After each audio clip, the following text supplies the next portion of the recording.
کہ کوئی بھی زبان ہو اس کو بھی سمجھنا آسان ہو جاتا ہے. اور اردو قواعد کو پہچاننا اس کا مطلب یہ کہ اسم فعل اور حرف کو پہچاننا ہی مین ہے، کیونکہ یہی اصل اس کی جڑ ہے، یہی اس کی شروعات ہے. آج آپ کے سامنے ایک جملہ ہے: احمد، سعید اور خالد بازار جا رہے ہیں. تو آپ کو یہ بتانا ہے کہ اس میں کتنے اسم، کتنے حرف اور کتنے فعل ہے، اور وہ اسم ہے تو کیوں ہے، فعل ہے تو کیوں ہے، اور حرف ہے تو کیوں ہے. تو اگر آپ اس چیز کو پہچان گئے تو آنے والی زبانیں بھی آپ کے لیے بہت آسان ہو جائے گی. میں آپ کی آسانی کے لیے بتا دوں کہ اس جملے میں 4 اسم ہیں، ایک حرف ہے اور ایک فعل ہے. اسم اس لیے کہ یہ شخص اور جگہوں کے نام ہے، اور حرف اس لیے کہ اور یہ اسموں کو جوڑ رہا ہے، اور فعل اس لیے ہے کہ وہ کام بتا رہا ہے، جانے کو. اس طرح سے جب جملے کو ہم سمجھ جائیں گے تو پھر ہمارے لیے آگے کی چیزیں بہت آسان ہو جائے گی. لہٰذا انہی چیزوں کو سامنے سمجھنے کے لیے اس کی بیسک اور بنیاد کو سمجھنا ضروری ہے. اولاً کلمہ کی 3 قسمیں ہیں: اسم، فعل، حرف. کسی بھی چیز کو پہچاننے کے لیے اس کی تعریف اور اس کی مثالوں کو ذہن میں رکھنا ضروری ہوتا ہے. تو آئیے ہم اسم کی کئی قسمیں ہیں ان چیزوں کو جاننے کے لیے شروعات کرتے ہیں اسم کی تعریف سے. اسم وہ کلمہ ہے جو کسی بھی شخص، چیز، جگہ یا کیفیت کے نام کو ظاہر کرے، وہ اسم کہلاتا ہے. اب شخص کے ڈپارٹمنٹ میں آپ زید، خالد، بکر، علی، جتنے بھی شخص ہیں، اب اس کیٹیگری میں جتنے بھی آئیں گے وہ کیا ہوں گے؟ اسم ہوں گے. اب چیز، دنیا کی کتنی بھی چیزیں ہوں، قلم ہے، کتاب ہے، کرسی ہے، موبائل ہے، پہاڑ ہے، آسمان ہے، دریا ہے، یہ سب کیا ہے؟ اسم ہے، کیونکہ نام ہے. انسان کے اندر کے احساسات اور جذبات، ہنسی ہے، خوشی ہے، درد ہے، غم ہے، یہ بھی کیا ہے؟ اسم ہے.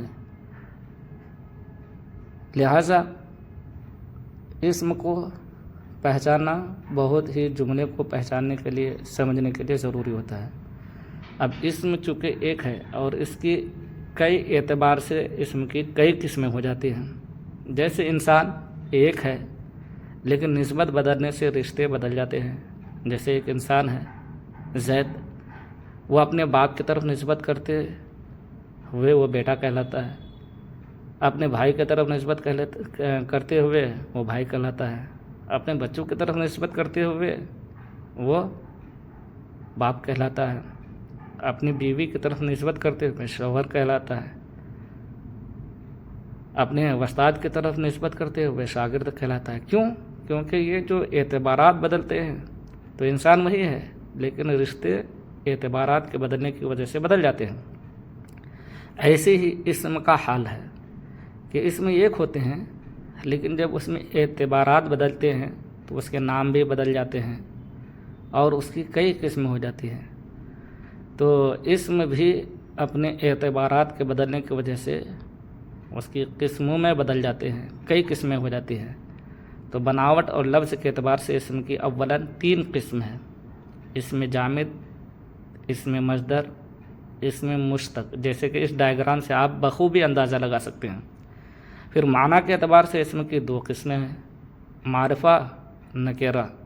تعداد کے اعتبار سے اسم کی 2 قسمیں ہیں: واحد، جمع. جنس کے اعتبار سے اسم کی 2 قسمیں ہیں: مذکر اور مؤنث. آئیے تھوڑی سی تفصیلی جانکاری حاصل کرتے ہیں. جامد، مصدر، مشتق کیا ہے؟ یہ اسم کی بناوٹ کے اعتبار سے قسمیں ہیں. اس کی 3 قسمیں ہوتی ہیں. اس میں جامد کا مطلب ہوتا ہے جمع ہوا. اس میں جامد وہ کلمہ ہے جو نہ تو خود کسی دوسرے کلمہ سے بنے اور نہ ہی اس سے کوئی کلمہ بن سکتے ہوں. جیسے اینٹ، تو اینٹ اپنے وضع کے اعتبار سے یہ جامد ہے کیونکہ اس سے کوئی دوسرا لفظ نہیں بنا ہے اور نہ یہ اینٹ کوئی دوسرے لفظ سے بن کر آیا ہے. ایسے ہی پتھر اس میں جامد ہے کیونکہ اس سے کوئی دوسرا لفظ نہیں بنا ہے، نہ یہ دوسرے لفظ سے بن کر آیا ہے. ایسے ہی پہاڑ، یہ شروع سے کیا ہے؟ جامد ہی ہے. کیوں؟ کیونکہ اس سے کوئی دوسرا لفظ نہیں بنتا ہے اور نہ یہ دوسرے لفظ سے بنا ہے۔ ایسی ہی مصدر اس کی بناوٹ کے اعتبار سے اسم کی دوسری قسم مصدر ہے۔ مصدر کا لغوی معنی ہوتا ہے نکلنے کی جگہ۔ اس میں مصدر وہ کلمہ ہے جو خود تو کسی سے نہ نکلا ہو لیکن اس سے دوسرے بہت سے الفاظ نکلے ہوں۔ مثال کے طور پر کھانا، پینا، سونا، جاگنا، یہ سب مصدر ہے۔ کیوں؟ کیونکہ کھانا سے بہت سارے لفظ نکلے ہیں۔ کھانا، کھائے گا، کھاتا ہے، کھانے والا، کھا رہا ہے، تو یہ سب لفظ کس سے نکلا ہے؟ کھانا سے نکلا ہے۔ ایسے ہی پینے سے بہت سارے الفاظ نکلے ہیں، جیسے پینا، پی رہا ہے، پیتا ہے، پیے گا، پیو، تو یہ الفاظ کیا ہے؟ مصدر سے ہو کر کے آئے ہیں، اس لیے یہ اسم مصدر کہلاتے ہیں۔ تیسری قسم بناوٹ کے اعتبار سے اسم مشتق ہے۔ مشتق کا مطلب نکلا ہوا۔ یہ نکلا ہوا کس سے؟ یہ مصدر سے نکل کر کے آیا ہے، یعنی یہ خود تو دوسرے سے بنا ہے لیکن اس سے دوسرے الفاظ نہیں بنتے ہیں، تو اس کو اسم مشتق کہتے ہیں۔ اسم مشتق کی کئی قسمیں ہیں۔ اسم فاعل، یہ اسم مصدر سے نکل کر کے آیا ہے تو اسم مشتق ہوا۔ اسم مفعول، اسم حاصل مصدر، اسم حالیہ، تو اس طرح سے کئی قسمیں ہیں۔ اسی طرح سے اسم کی تعریف اور تنکیر کے اعتبار سے دو قسم ہیں، ایک معرفہ اور ایک نکرہ۔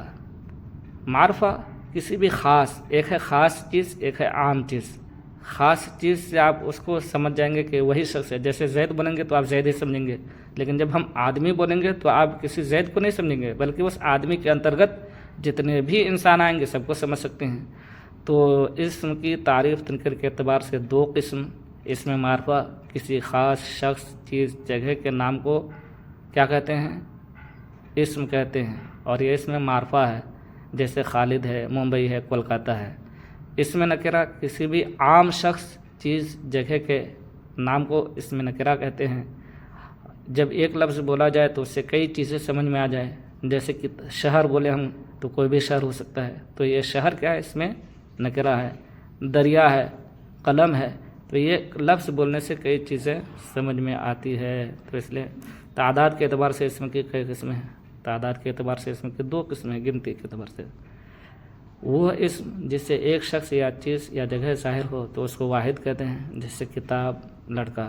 جمع ایک یا ایک سے زیادہ چیز جس سے ظاہر ہو تو اس کو جمع کہتے ہیں۔ پھر اسم کی تذکیر و تانیث کے اعتبار سے دو قسمیں ہیں، مذکر، نر اسم کو کیا کہتے ہیں؟ مذکر کہتے ہیں، جیسے لڑکا، مرد، شیر، اور مادہ اسم کو مؤنث کہتے ہیں، جیسے لڑکی، عورت وغیرہ۔ تو اس طرح سے اسم کی کئی قسمیں ہوتی ہے۔ ان اسم کو پہچاننے سے جملے میں اس کے صحیح جگہ کو اور صحیح نسبت کو، صحیح مقام کو پہچانا جاتا ہے۔ پھر کوئی بھی بڑا بھی جملہ آ جائے تو وہ اس کا سمجھنا آسان ترین ہو جاتا ہے۔